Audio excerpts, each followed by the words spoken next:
The section actually starts off with a bit of a debunking of a Mythbusters episode, but we're going to bypass that and get on into the meat of the technical aspects of the spacesuits. Once again, the photographs are excellent, so by all means, head over to that website and check out the photographs that go along with the article. So let's jump right in. Wagging the Moondoggie, Part 9. During the flight of Gemini 7, the crew will remove their lightweight spacesuits and fly in their underwear. James V. Coryell, Jr., the head of the Gemini Support Office. There's no question in our minds. The only way to fire these things is without pressure suits. I'm convinced we could run the whole works without suits. All we need is a suit for re-entry and emergency stored on board somewhere. Astronaut Frank Borman in voice transmissions from the Gemini 7 capsule.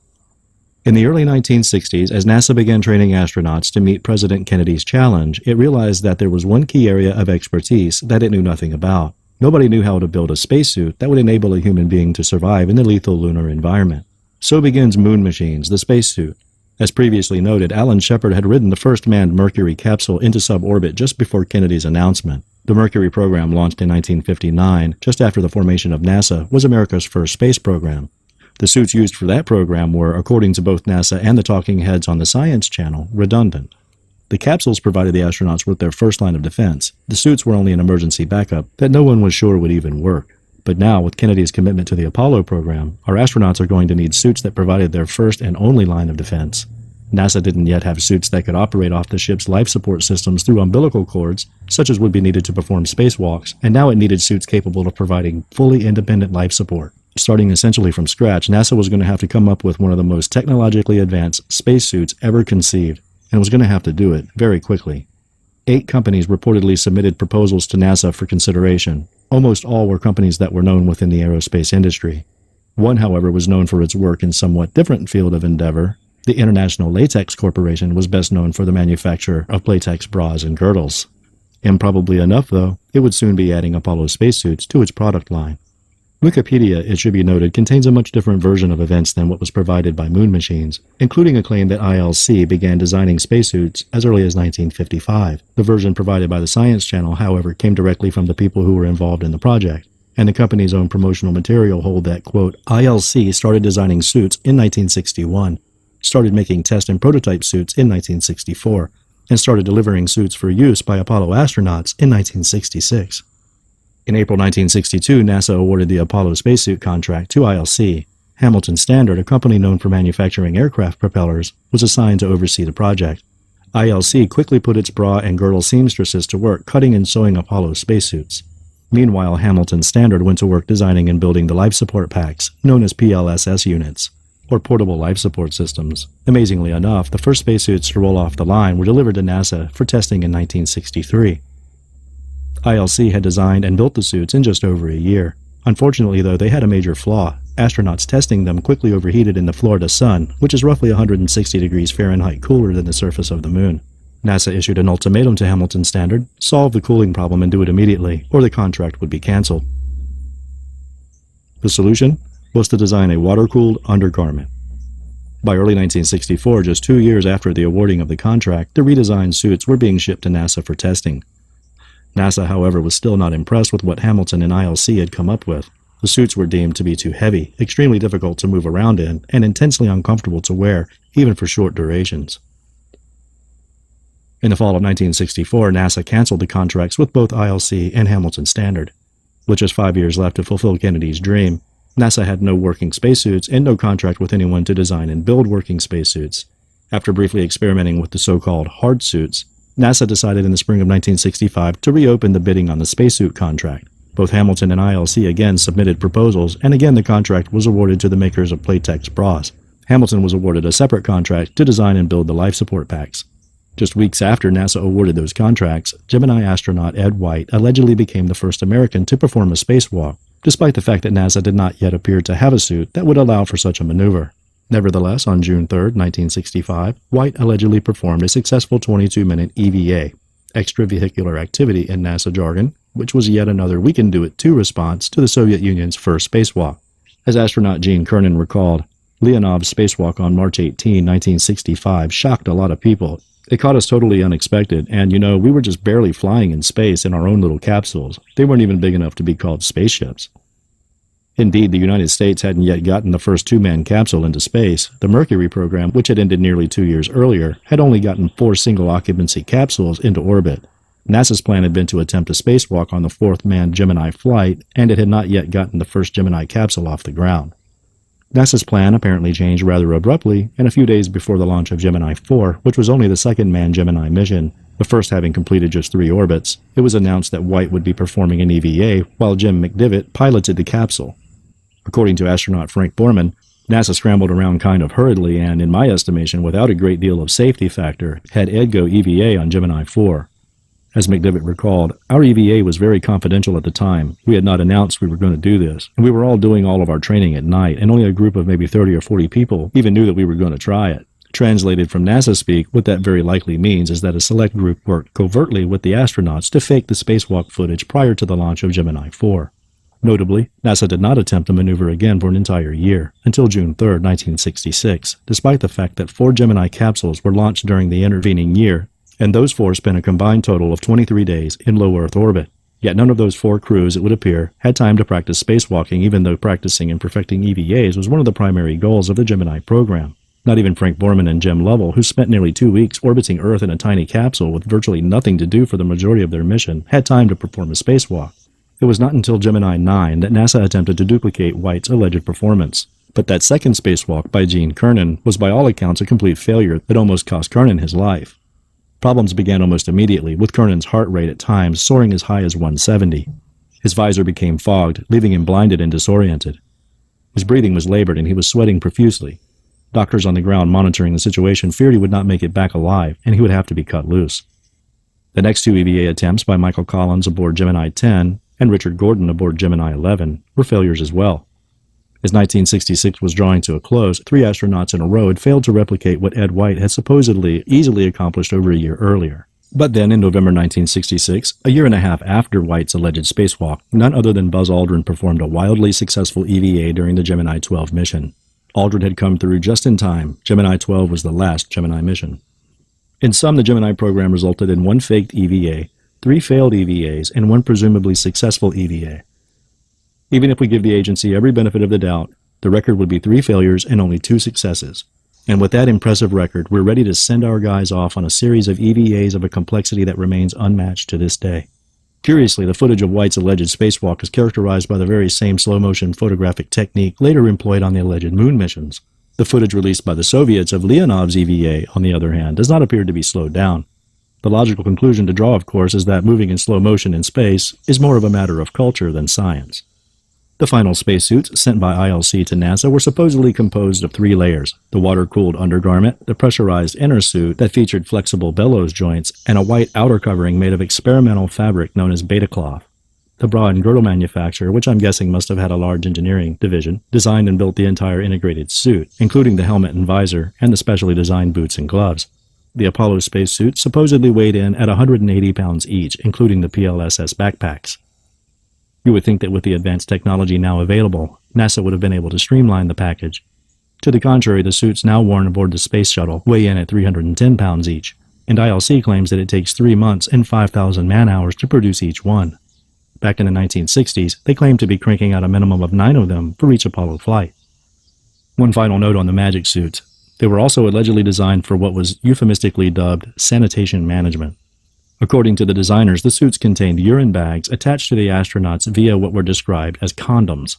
How that would have actually worked is anyone's guess. The existence of fecal bags were also alluded to, but no details were given. For what it's worth, NASA says that its astronauts now wear what are euphemistically dubbed MAGs, or maximum absorbency garments, under their spacesuits. The same product is more commonly referred to as an adult diaper, and that is likely what the Apollo crews would have worn as well had they actually gone on their alleged missions. That would, though, I suppose, have taken a bit of glamour away from the romanticized notion of being a space traveler. Another piece of advanced technology that had to be developed for the Apollo program was the command module, the cone-shaped tip of the Saturn V rocket that was to be the only piece of the original launch vehicle that returned to Earth. To this day, the Apollo command modules remain the only capsules ever designed that were allegedly capable of keeping astronauts alive while re-entering the Earth's atmosphere from outside low Earth orbit. According to those who claim to know about such things, re-entering from beyond low Earth orbit is an exponentially more risky maneuver than re-entering from Earth orbit.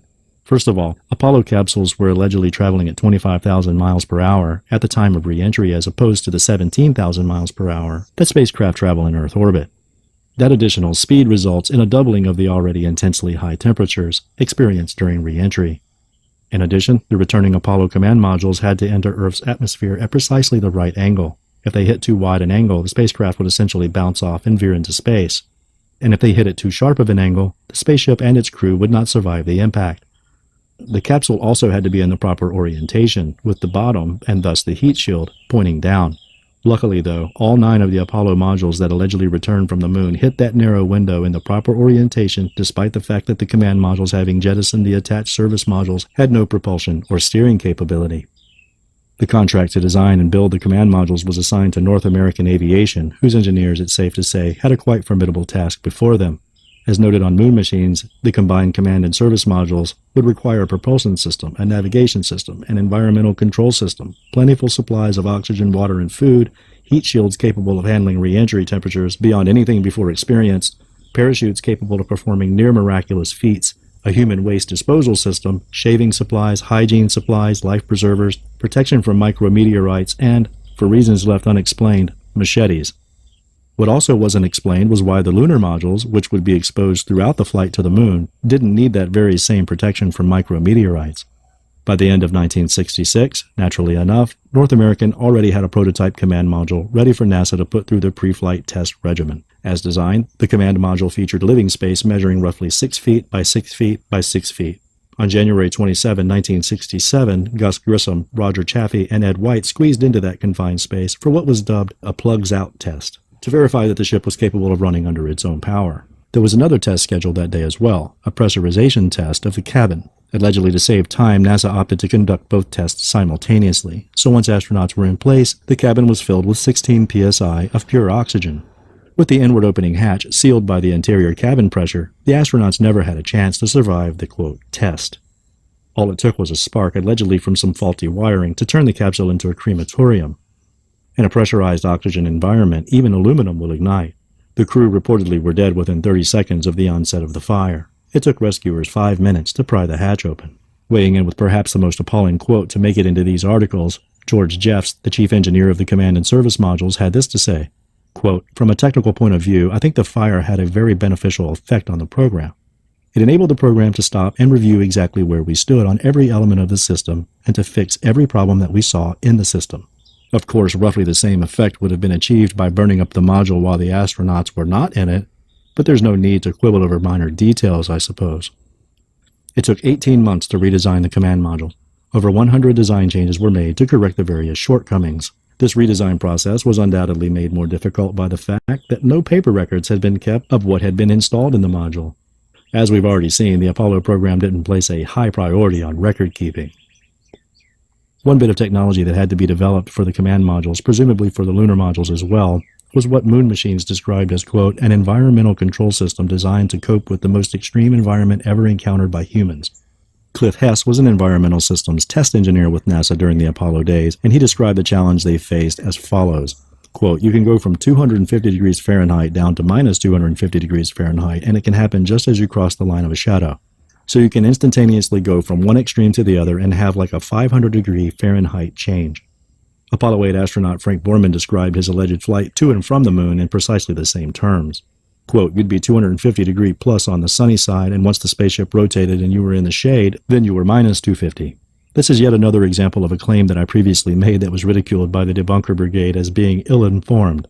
And yet here we see once again that the very same claim has been made by one of the guys who actually worked on that aspect of the project, as well as by one of the guys who allegedly flew the missions. It's rather shocking to find that so many of the people who developed and or utilized the Apollo technology actually know significantly less about it than the debunkers. Before running their mouths off to documentary film crews, these old-timers should really visit a couple of debunking websites. I wonder why it is, by the way, that the Apollo 13 astronauts were said to have been very cold throughout their return flight in their allegedly crippled spaceship. As recalled by Jim Lovell, the trip was marked by discomfort beyond lack of food and water. Sleep was almost impossible because of the cold. When we turned off the electrical systems, we lost our source of heat, and the sun streaming in the windows didn't help much. It wasn't simply that the temperature dropped to 38 degrees Fahrenheit. The sight of the perspiring walls and wet windows made it seem even colder. We considered putting on our spacesuits, but they would have been bulky and too sweaty. We found the CM a cold, clammy tin can when we started to power up. The wall, ceiling, floor, wire harnesses, the panels were all covered with droplets of water. There is so much wrong with that brief description of the flight that it's difficult to know where to begin critiquing it. But let's start by pondering why they would have been short on food and water. The mission ended up returning a few days early, so unless they overindulged the first few days, there should have been more than enough food and water for the trio in the conjoined command and lunar modules. And as for the cold, how could that 250-degree Fahrenheit sun streaming in the windows not help much?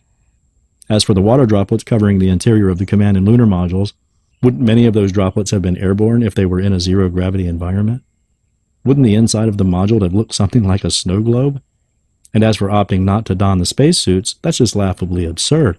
As already noted, without the suits, the only thing that would have been protecting the astronauts from the hazards of space would have been a double layer of aluminum foil. For that reason alone, it's inconceivable that they wouldn't have been wearing them. And now we find that they're also facing near-freezing conditions, and they still chose not to utilize the suits, because the suits were, a little bulky, and it's much better to nearly freeze to death than to break a little sweat.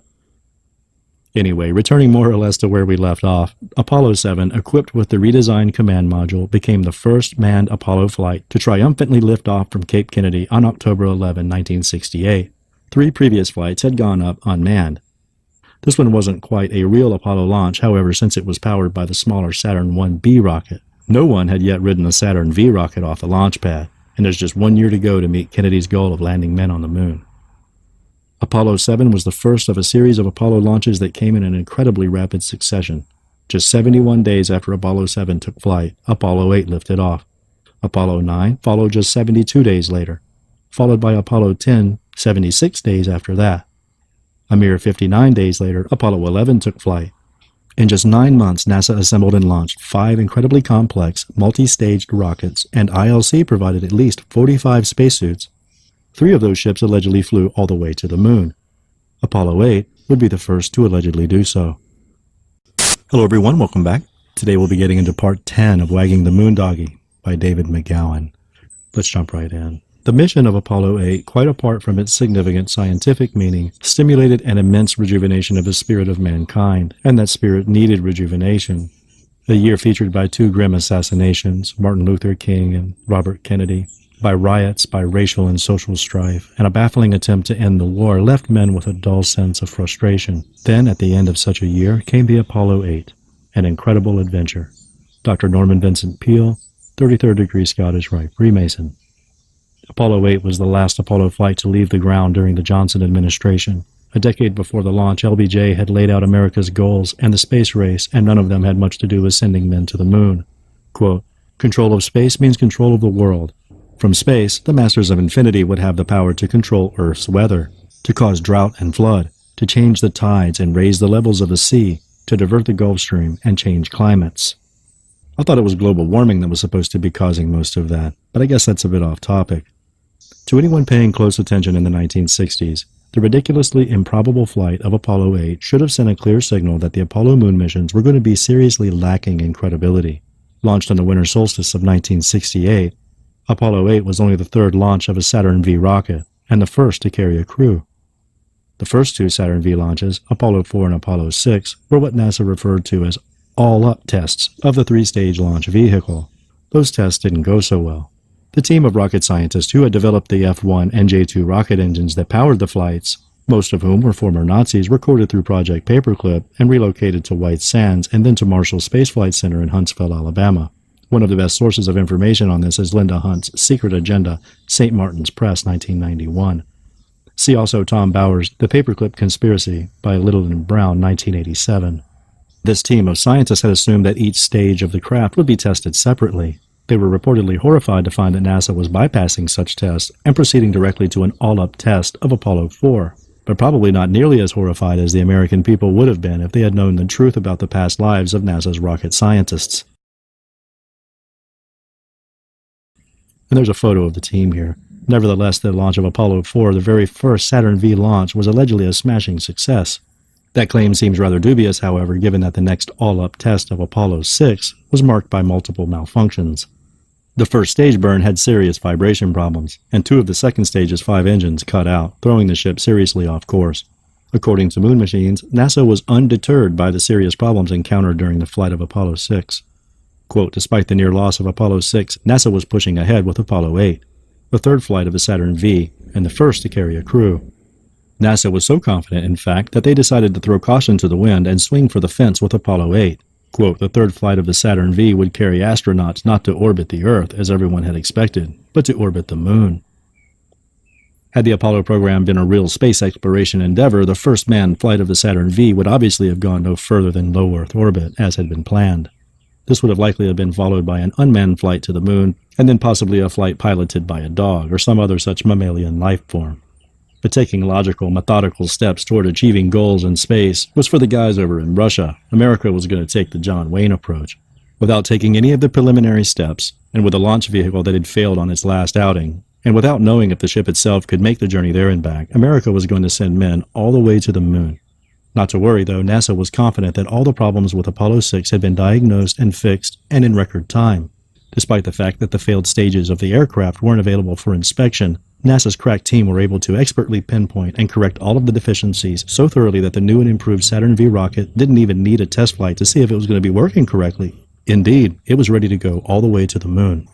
Given America's track record in the space race, which from the very beginning was marked by disappointments and desperate attempts to keep up with the Joneses, that was a serious move. Following the October 4, 1957 launch of Sputnik 1, a 184-pound Soviet satellite, the U.S. attempted to respond by launching Vanguard, a 3-pound sphere roughly the size of a large grapefruit, on December 6, 1957.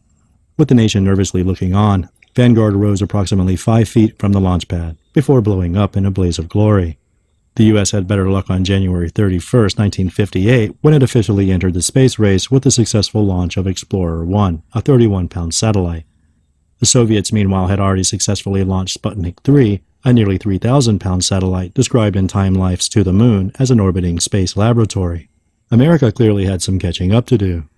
Once NASA's engineers turned their attention to the Moon as a target of unmanned space flights, disappointment continued to be the operative word. Beginning in August 1961, the United States began attempting to crash land an unmanned craft onto the Moon through the Ranger program. The first 6 such attempts failed. Ranger 1 and Ranger 2 both failed on the launch pad. Ranger 3 launched successfully but missed the Moon. Ranger 4 became disabled and drifted about aimlessly. Ranger 5 also shut down and missed the Moon, and the cameras aboard Ranger 6 failed, rendering it useless.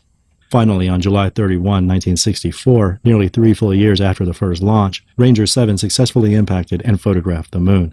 Rangers 8 and 9 followed in February and March of 1965. The 3 successful probes gathered a combined total of roughly 17,000 images, which didn't change the fact that the Ranger program overall had a 67% failure rate. The next year, NASA launched 2 new lunar reconnaissance programs, Surveyor and the Lunar Orbiter program. The first Surveyor blasted off on May 30, 1966, with 6 more to follow, the last on January 7, 1968. The goal of the program was to attempt soft landings on the lunar surface. 2 of the missions, Surveyor 2 and Surveyor 4, crashed, leaving the program with roughly 29% failure rate. The Surveyor and Ranger programs had a combined failure rate of 50%. NASA had much better luck with the Lunar Orbiter program, which involved putting 5 satellites into lunar orbit between August of 1966 and August of 1967.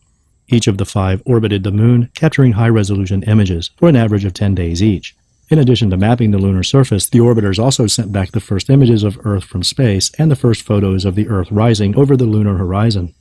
In all, some 3,000 images were beamed back, officially at least. The problem here, of course, is that NASA's numbers don't seem to add up. Does it make any sense at all that the 3 successful Ranger missions, which flew directly to the Moon and immediately crashed, sent back 17,000 images, and yet the 5 orbiters, which spent a combined total of 53 days orbiting the Moon, sent back just 3,000 images? There's a capture rate of just over 2 images per hour, and the orbiters had multiple cameras on board. There's little doubt that the orbiters returned far more images than claimed, of which only a select few, relatively speaking, were released. What then happened to the rest of them? I'm going to go way out on a limb here and guess that NASA needed those images for another more important project, faking the Apollo moon landings. All of those glorious shots of Earth from space, and of those Earth rises and superimposed spacecraft in lunar orbit were undoubtedly created from unreleased imagery captured by the orbiters, as were no doubt the fake lunar sets and the fake lunar backdrops. One final note on the lunar orbiters: during their flights to and around the Moon, the 5 satellites recorded 22 micrometeoroid events. The 8 lunar modules that made the trip to the moon apparently recorded no such events, or maybe the guys just put some duct tape over the holes.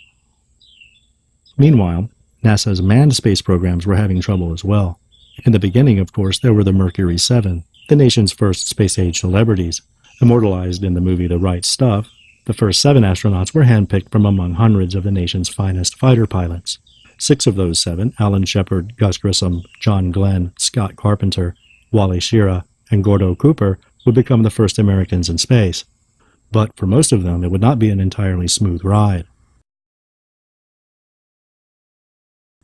Shepard was the first to take flight aboard the Freedom 7, launched on May 5, 1961.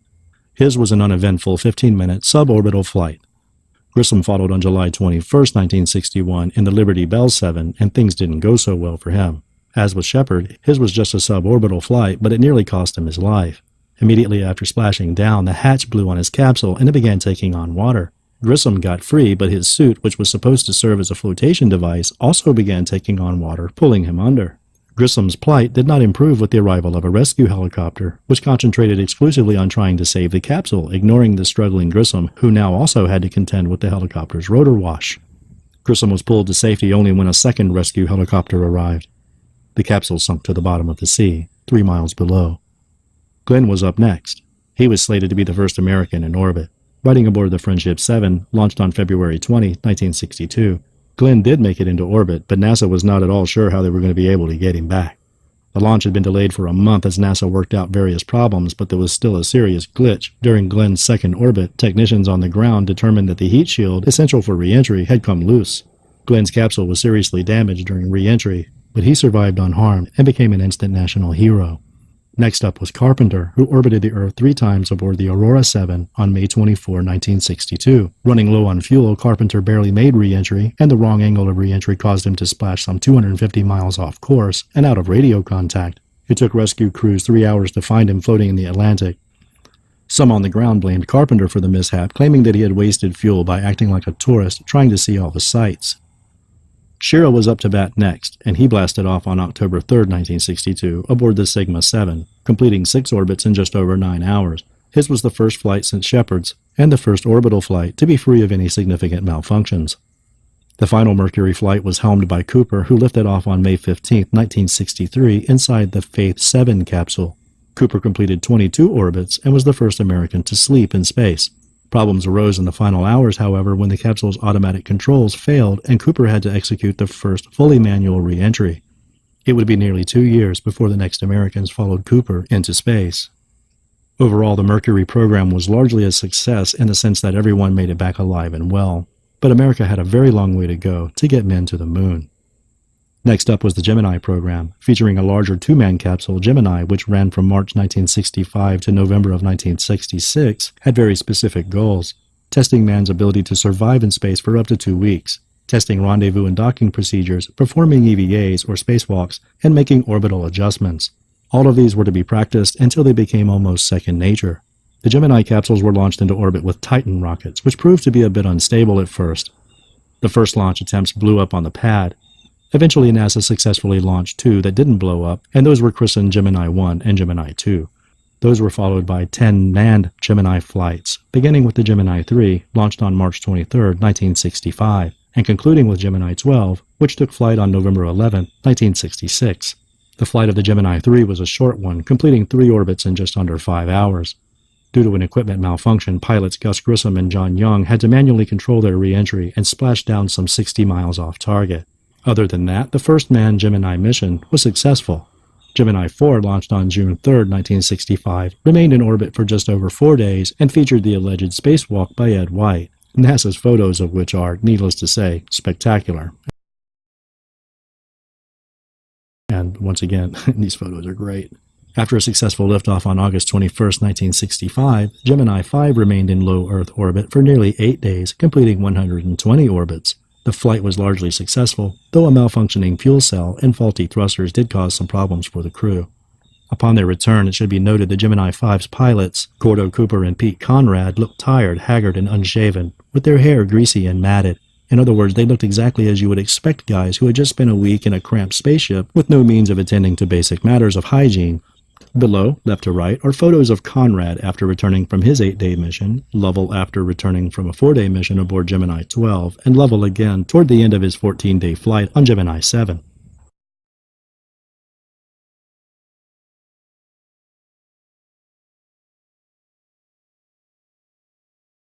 The Apollo astronauts, on the other hand, all arrived home looking rested, shaved, and fresh-faced, as though they had just returned from a day at the spa. The next scheduled launch was Gemini 6, set to take flight in late October of 1965. The flight was postponed, however, due to the failure of an unmanned Agena craft launched as a docking target. On December 4th, Gemini 7, with Frank Borman and Jim Lovell on board, began a grueling 14-day stay in low Earth orbit. About a week later, Gemini 6 was once again ready for launch, but that launch was aborted when an engine shut down, narrowly averting a fatal explosion on the pad. Gemini 6 finally got into low Earth orbit on December 11th and remained there for just over 1 day. During that time, Gemini 6 allegedly performed a rendezvous maneuver with Gemini 7, the two spacecraft remaining side by side for some 5.5 hours while traveling at 17,000 miles per hour. Curiously, there was a launch of a military rocket in between the launches of Gemini 6 and 7, and Lovell has said that the launch was connected in some unspecified manner to the mission of Gemini 7. Gemini 8, helmed by Neil Armstrong and David Scott, blasted off on March 16, 1966. The goal of the mission was to test rendezvous and docking procedures and to achieve the first successful docking between a Gemini capsule and an unmanned Agena craft. Curiously, the two pilots chosen for this complex mission were both rookies. The crew that had originally been slated to fly the mission, Elliot C. and Charles Bassett, were killed on February 28, 1966, just days before the launch, when C., one of the nation's top pilots, slammed a T-38 Talon into the side of a building in St. Louis. Gemini 8 reportedly succeeded in docking with the Agena target, but trouble began almost immediately. The conjoined spacecraft began to tumble violently end over end, forcing Armstrong to jettison the Agena. That, however, only caused the Gemini capsule to tumble even more violently. Armstrong finally had to resort to firing the rockets used for re-entry positioning to stabilize the craft, which necessitated immediately aborting the mission. The capsule splashed down in the Pacific, a half a world away from its target in the Atlantic. On June 3, 1966, Gemini 9, piloted by Tom Stafford and Gene Cernan, took flight. The launch had been postponed due to failure of another Agena target. The goal was, once again, to dock with an unmanned Agena craft. That docking failed to materialize, however, when yet another Agena target malfunctioned. This was also the flight on which Cernan took his nearly fatal spacewalk. There was a debate on the ground over whether he should be cut loose to drift in space or left tethered to burn up upon re-entry if he couldn't make it back in. Following Gemini 9, there were only 3 manned Gemini missions left, and the United States had thus far failed to come anywhere close to mastering either docking procedures or EVAs, both of which would be absolutely essential for the success of the proposed Apollo missions. Gemini 10, with John Young and Michael Collins at the wheel, lifted off on July 18, 1966, and remained in orbit for just under 3 days. Young and Collins reportedly achieved the first successful, stable docking of a Gemini capsule with an Agena target. Collins also performed a largely unsuccessful EVA, though not as disastrous as Cernan's on the previous flight. Gemini 11, piloted by Charles Conrad and Richard Gordon, took to the skies on September 12, 1966, and, like Gemini 10, remained in orbit for just under 3 days. And like Gemini 10, the mission included a docking maneuver with an Agena target and a less than fully successful spacewalk by Gordon. The final Gemini mission, Gemini 12, put Jim Lovell and Buzz Aldrin into low Earth orbit for just under 4 days.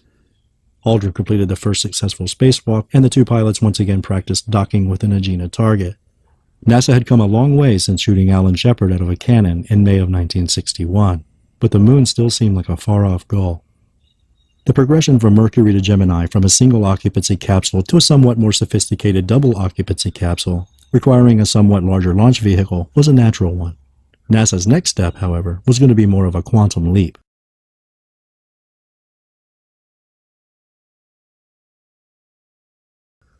The Saturn V rocket bore little resemblance to any previous launch vehicles. As Apollo flight director Gene Kranz observed, quote, "It was a new spacecraft. It was something that we had to learn from the ground up, that we had to learn from scratch." It was a massive and massively complex spacecraft. The Saturn V was so much larger than its predecessors that all previous manned launch vehicles, the 6 Mercury and 10 Gemini vehicles, could fit inside a single Saturn V casing.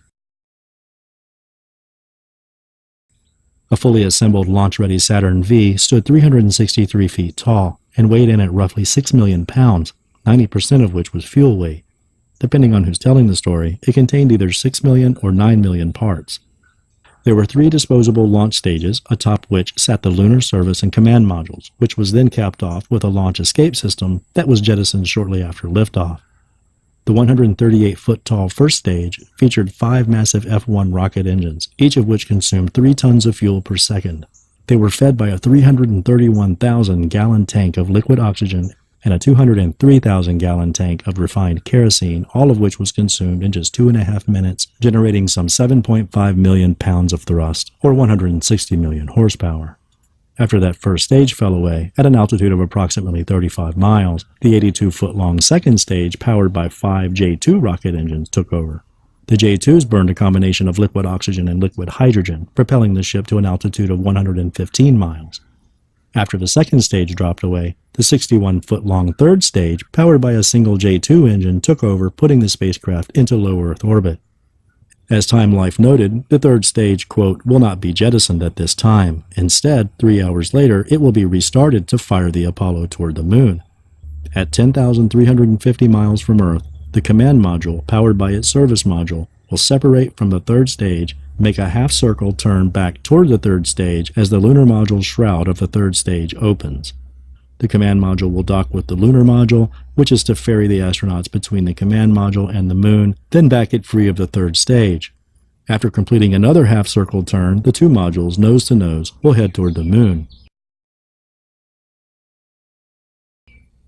Sounds easy enough. I can see why they were able to nail it every single time, unlike the problems they had with those troublesome Agena craft. Time Life also fills us in on the details of the probe and drogue docking mechanism. Quote, the probe, a 10-inch cylinder extending from the nose of the command module, must be inserted into the cone-shaped receptacle, the drogue of the LM, or the lunar module. As the probe finds its mark, automatic spring latches lock the two together. The whole probe and drogue assembly will be removed, clearing the tunnel through which the astronauts will enter the lunar module. Inside the command module pilot flips a switch that frees the lunar module. Pictured below are the command module's docking probe, the LEM's drogue, with the LEM allegedly in Earth orbit on the alleged Apollo 9 mission, and yet another spectacular shot from NASA's collection, and a close-up of how the mechanism was supposed to work. Curiously left unexplained was how, with the probe and drogue assembly having been removed, the LEM was able to dock with the command module the second time upon its return from the lunar surface.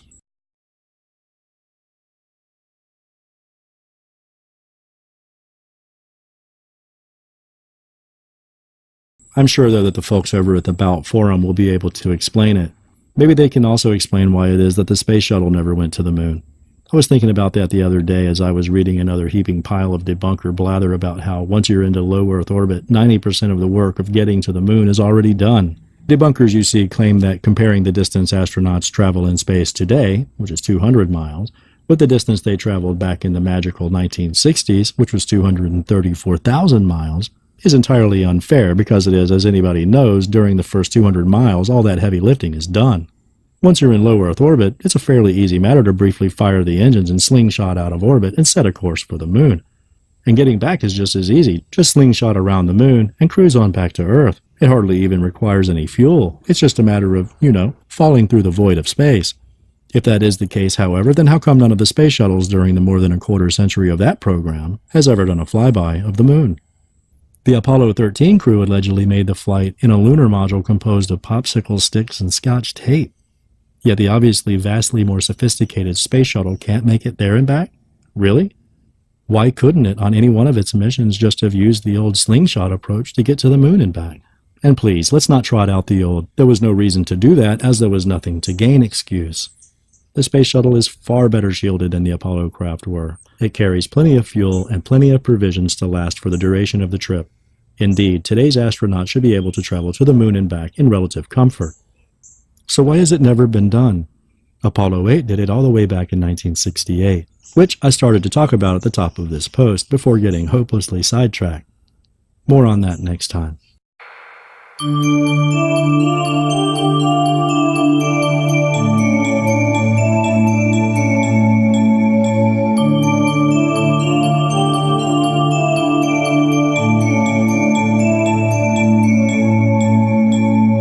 People are waking up, they see the world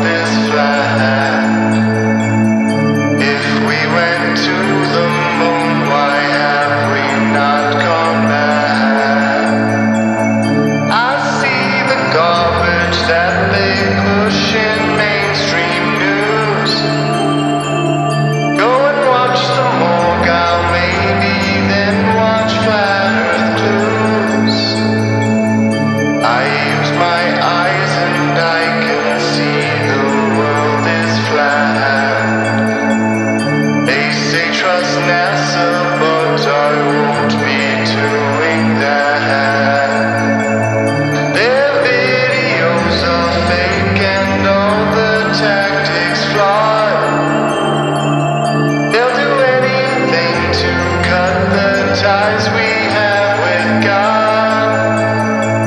The evidence shows there's no curvature at all. Yet science tells us that we're living on a ball. I don't claim to understand the trigonometry. We're not on a spinning globe, this anyone can see.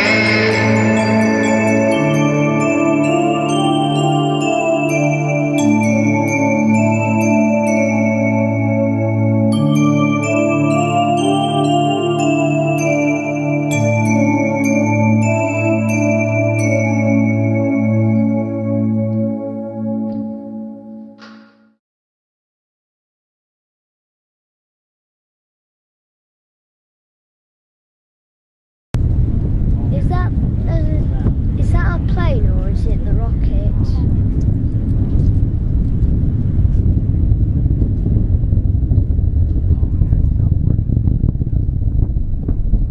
Was that the rocket lifting off? Yep, that's it. That's a noise. I've never heard it before.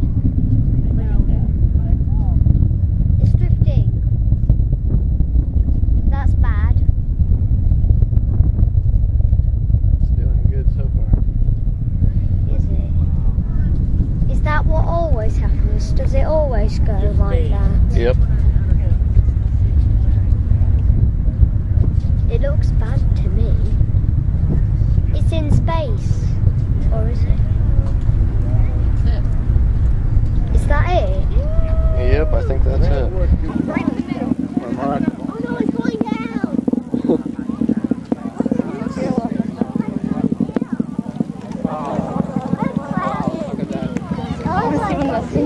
Well, Mark. I did. Peter, for Sandy, is it turning or is the Earth spinning? A rainbow. Sandy? It's not turning, the Earth is spinning. Sandy? Already. That's going straight up, it's just the Earth is turning, we're moving away from it. Is that what always happens? Does it always go like that? Yep. It looks bad to me. Is that what always happens? Does it always go like that? Yep. It looks bad to me. All right. Oh no, it's going down! It's going down! Peter, for Sandy, is it turning or is the Earth spinning? A rainbow. Sandy? It's not turning, the Earth is spinning. Sandy? Already. That's going straight up, it's just the Earth is turning, we're moving away from it. Is that what always happens? It looks bad to me. All right. Oh no, it's going down! It's going down! Sandy? Already. That's going straight up, it's just the Earth is turning, we're moving away from it.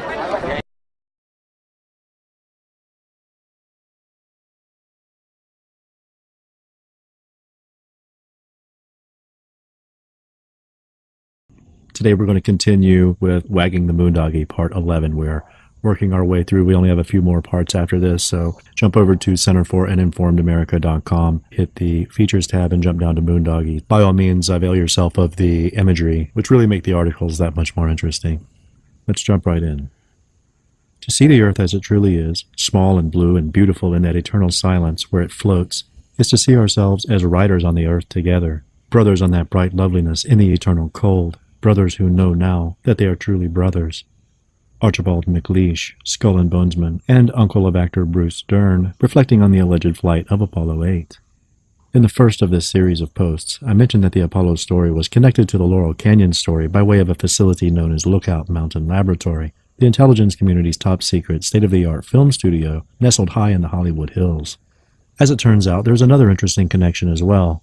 During the span of precisely 1 month, during the infamous summer of 1969, the Laurel Canyon and Apollo stories reached a simultaneous climax of sorts. On July 16, 1969, Apollo 11, the flight that would allegedly land men on the moon for the first time, took flight. 5 days later, on July 21st, Neil Armstrong and Buzz Aldrin allegedly first set foot on lunar soil. 3 days later, the trio of Apollo astronauts triumphantly returned home to a hero's welcome. Exactly 1 week later, the first letter from the so-called Zodiac Killer was received by authorities. 8 days after that, on the night of August 8, 1969, Sharon Tate and 4 others were slaughtered in Roman Polanski's Benedict Canyon home. The next night, Rosemary and Lino LaBianca were carved up in their Los Feliz home. All of these killings would later be attributed to Canyon regular Charlie Manson and his family. Less than a week after the killings, some of Laurel Canyon's premier bands took stage at Woodstock to celebrate the other side of the canyon scene. It was a time of supreme weirdness, with extreme and very high-profile violence weaving its way through the flower power scenes both in Los Angeles and San Francisco, while 234,000 miles away, squeaky clean astronauts who bore little resemblance to members of the Woodstock generation allegedly beamed back live footage from the moon. Anyway, I think when we left off we were discussing the highly improbable flight of Apollo 8, the very first manned launch of a Saturn V, which took flight, as I previously mentioned, on the winter solstice of 1968. The mighty Apollo spacecraft, which had failed on its last unmanned outing, purportedly flew all the way to the moon, did 10 quick laps around Earth's nearest neighbor, and then flew back home with every one of its 9 million parts performing flawlessly. Thanks for that was due in part, according to the official Apollo legend, to a band of surfers in Seal Beach. North American Aviation, you see, had a bit of a problem with keeping the liquefied hydrogen and oxygen in the Saturn V's second stage from boiling in the Florida sun. The proposed solution was to insulate the fuel tanks with honeycomb insulation, but NASA's engineers had trouble keeping the insulation from popping back off. The solution to that problem was to hire local surfers who, according to Moon Machines, brought with them a special skill set. NASA claimed, by the way, to shoot for 99.9% accuracy in the manufacture of its Apollo spacecraft, which shouldn't have been a problem for a workforce composed of Nazi rocket scientists, bra seamstresses, and surfers. Even if that lofty goal had been attained, however, that would still have left 9,000 defective parts per launch vehicle, or 6,000 if the figure of 6 million parts is correct. The first alleged live broadcast from the moon came during prime time hours on Christmas Eve, though I'm sure that was just a chance occurrence. The 3 astronauts allegedly riding aboard Apollo 8, Frank Borman, William Anders, and the ever-popular Jim Lovell, in what was billed as a purely spontaneous gesture, took turns reading aloud 10 verses from the book of Genesis, which they followed up with, quote, "Good night, good luck, a Merry Christmas, and God bless all of you on the good earth." The impeccable timing of the historic Apollo 8 broadcast, reportedly heard by 1 of every 4 people on the planet, would set a standard that would be adhered to by all subsequent Apollo flights. The very first moonwalk by Neil and Buzz was broadcast, live of course, at 9 p.m. Eastern Time, as though it were a Monday night football game. Primetime moonwalks became a staple of the Apollo program, to such an extent that it was not at all uncommon for the networks to be deluged with complaints when a popular weekly sitcom was preempted for yet another fake live moonwalk. After the second fake moon landing, NASA began adding exciting new elements to the Apollo missions to combat public apathy. Apollo 13, of course, added the element of danger. Apollo 14 brought us the moon in Technicolor, with the first color video broadcasts. Apollo 15 kept us entertained with the addition of a Moondoggie. And Apollo 17 featured the first and only spectacular night launch of a Saturn V rocket. Apollo 8 was quickly followed by Apollo 9, which was originally scheduled to lift off on February 28, 1969, just 2 short months after the crew of Apollo 8 had splashed down. Luckily, the water in Southern California is a little cold during the winter months, and the waves aren't so good, so the surfers down in Seal Beach were probably able to put in lots of overtime to meet the demanding production schedule. Apollo 9 was the first Saturn V flight to allegedly have a lunar module stowed away on board. The mission allegedly featured the first docking maneuvers with, and the very first flight of, a lunar module, albeit in low Earth orbit rather than in lunar orbit. Apollo 9 was also allegedly the first flight whose crew donned the newly designed Apollo Playtex spacesuits. All things considered, Apollo 9's 10-day flight in low Earth orbit was largely a letdown after the previous crew had allegedly flown all the way to the moon and back, and done so like true cowboys without the new magic suits. There was one very odd thing, though, never mentioned in the official histories of the space program, that happened during the flight of Apollo 9. While lounging in the command module, unencumbered by spacesuits, gloves, and helmets, with the luxury of being able to hold their NASA-issue cameras in their hands, the crew, James McDivitt, David Scott, and Rusty Swikert, took photos of each other that are unfocused, poorly composed, and not particularly well exposed, which is, of course, exactly the results that one would expect from amateur photographers using cameras that lacked viewfinders. However, after those very same astronauts donned their suits, gloves, and helmets and then ventured out for a spacewalk, making it rather difficult for them to stabilize themselves and therefore their cameras, something truly wondrous and magical happened. The crew of Apollo 9 suddenly gained the ability to shoot absolutely stunning compositions that looked like they were professionally produced in a studio. Though it's hard to pick a favorite, the one featuring the Earth's reflection perfectly framed in one of the actors' helmet visors is pretty impressive.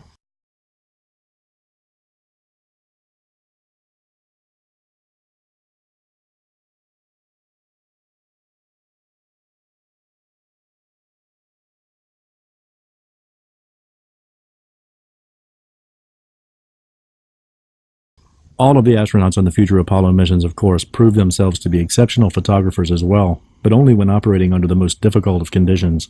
Neil Armstrong, the very first photojournalist allegedly to work on the moon, that most foreign of environments, set the bar exceedingly high for those who were to follow. H.J.P. Arnold, considered to be one of the world's foremost authorities on space photography before his death in June 2006, once said of the film magazine allegedly shot by Armstrong, "That sequence of images on the lunar surface, taken mainly by Armstrong, of course, with that one camera, that film, I would say, has never, ever been bettered, whether on the moon or subsequently. Almost every one of those relatively small number of images taken by Armstrong appear to be splendidly composed. You remember the classic face-on picture of Aldrin with his visor reflecting the entire landing scene, the lunar module, the flag, the TV camera, and Armstrong taking the picture, reflected in the visor? It's a marvelous picture." Some may argue that he clearly was not playing in the same league as, say, Ansel Adams, but I beg to differ. Adams created some awe-inspiring work, to be sure, but could he have done so while wearing a spacesuit, gloves, and helmet, and with his camera mounted to his chest, and while acclimating himself to an environment that featured no air, greatly reduced gravity, and extreme heat and cold? I think not. Speaking of stage photos, by the way, take a look at the photo below, allegedly shot on the moon by the last men to set foot there, the crew of the Apollo 17, Gene Cernan, Ronald Evans, and Jack Schmitt. It reminds me of something I've seen before, possibly some type of symbol, but I can't quite place it. Just 2 months after the return of Apollo 9, NASA sent Apollo 10 off to the moon with Tom Stafford, John Young, and Gene Cernan on board. The space agency obviously wanted to get the fake preliminary flights out of the way as quickly as possible so they can get on to the main event. The launch pace would slow considerably once the fake landings began with the next flight, Apollo 11, which blasted off just 7 weeks after the return of Apollo 10. Apollo 10, the third manned launch of a Saturn V, once again allegedly went to the moon, this time with a lunar module mounted to the nose of the command module. The Apollo 10 mission allegedly included everything that later missions would experience, short of actually landing on the lunar surface. Once allegedly in lunar orbit, the lunar module was deployed and flown down fairly close to the surface before returning to and successfully docking with the command and service modules. Having endured the perilous initial launch and then the 250,000-mile flight to the moon, followed by the successful deployment and flight of the LEM, and having gotten to within passing distance of being the first men to create those historic first footprints on the moon, it would naturally have been tempting to ignore mission control and set down for a quick stroll into history. To prevent this, according to the official mythology, NASA diabolically short-fueled the LEM for the Apollo 10 mission. There was, of course, no possibility that some unforeseen circumstances might have necessitated the use of that additional fuel or necessitated a landing on the moon, which would have been a bit of a PR nightmare for the agency. Walter Cronkite would have had to break the news to the American people. The crew of Apollo 10 unexpectedly became the first men to set foot on the moon just moments ago, and we have been promised live footage momentarily. Unfortunately, their spacecraft was deliberately short-fueled, so they will not be able to make the return flight to dock with the mothership, and both astronauts will soon die. This should make for some riveting TV, though, so stay tuned. The last of the major Apollo contracts to be awarded was for the ever-popular lunar rovers, aka Moondoggies. The initial idea for a lunar vehicle is generally credited to Wernher von Braun, who envisioned a mobile pressurized lab weighing some 4 tons capable of carrying enough provisions to keep 2 astronauts alive for up to 2 weeks. The concept, dubbed MoLab, would have required the launch of a separate Saturn V rocket, so the idea was dropped as being too expensive, although NASA seems to have had a virtually inexhaustible supply of Saturn Vs. When the Apollo program was scrubbed, NASA already had all the hardware built for flights 18, 19, and 20, and had all the crews trained as well. NASA supposedly gave up entirely on the idea of placing a vehicle on the moon, but General Motors Defense Research Laboratories purportedly soldiered on, putting the company's own money into research and development of the vehicle. As the story goes, NASA told the team at GM that if they could somehow come up with a way of fitting an operational vehicle into an impossibly small lunar module equipment bay, the agency might consider incorporating the vehicle into future Apollo missions. Speaking of the lunar modules, by the way, I happened to stumble across the photo below of the LEM's mighty descent engine, which, as can be clearly seen, would have hardly taken up any room at all in the spacious spacecraft's descent stage. Its fuel tanks wouldn't have required much space either, so there should have been plenty of room left to stow a folding dune buggy in a curiously empty equipment bay. Below is a NASA-approved photo of the rover folded up and ready to pack into its assigned equipment bay, along with a photo of the folded rover allegedly stowed away on an LEM that has clearly seen better days. And here's a brief video clip of the deployment of the folded rover being demonstrated, presumably at the manufacturing plant.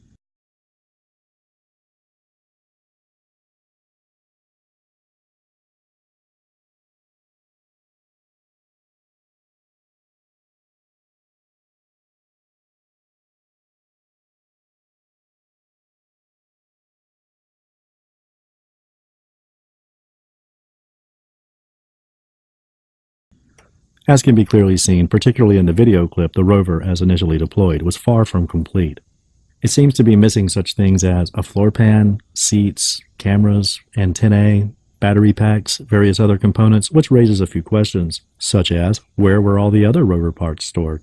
How many empty equipment bays were available to accommodate all the various rover components? And how long exactly did it take the astronauts, given the limitation imposed by their suits and gloves, to deploy and fully assemble a Moondoggie?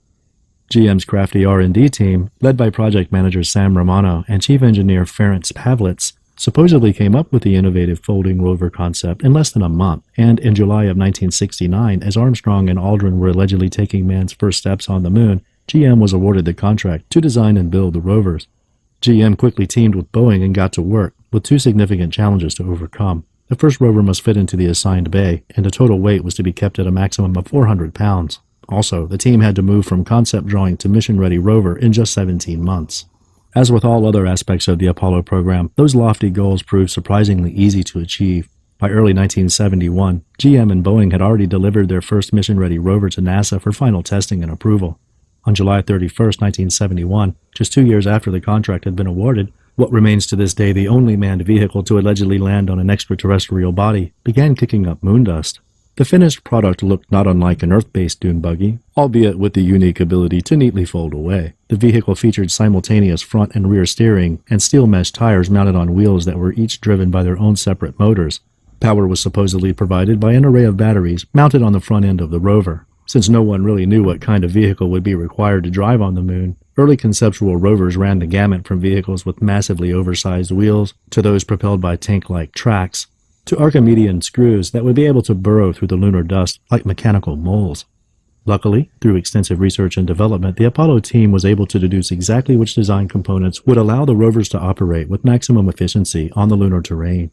Or so the story goes. In reality, the rover team had obviously no time to do much at all in the way of research, development, and testing. The Soviets, on the other hand, took the development of their moon vehicle very seriously enough to spend an entire decade researching, developing, and relentlessly fine-tuning every aspect of their robotic rover. Dubbed the Luna Code, the English translation of which is Michael Jackson, make that Moonwalker, the Soviet rover was an engineering marvel that was outfitted with an array of both still and television cameras, as well as a wide assortment of testing equipment, including X-ray spectrometer, X-ray telescope, soil testing instruments, an astrophotometer, a laser retroreflector, a fluorescence spectrometer, and a magnetometer. Luna Code 2, deployed in January of 1973, some 37 years ago, to this day holds the record of having traversed further on an extraterrestrial body, about 23 miles, than any other robotic rover, considerably further than America's two Mars Pathfinder vehicles combined. So serious were the Soviets about testing their rover that, in the summer of 1968, they built a secret lunodrome, or a moondrome, in the remote village of Shkolnoy. Spanning some 2 acres, the moondrome featured craters up to 50 feet in diameter and fake lunar rocks of all shapes and sizes. It would have been, needless to say, an excellent place to create fake moon photos and television footage, though conventional wisdom, of course, holds that Soviet scientists and American scientists didn't play well together in those days. It's hard, though, not to conclude that NASA basically appropriated the lunar rover research done by the Soviets as their own. According to a French documentary, Tank on the Moon, the Soviets did indeed spend many long years researching all the various means of locomotion that NASA claimed to study as well. And after doing so, Russian engineers, led by Alexander Kamurgian, who NASA later consulted with on its Pathfinder project, came up with many of the same key design elements that would be utilized on NASA's lunar rovers, such as the mesh tires and the independently powered wheels.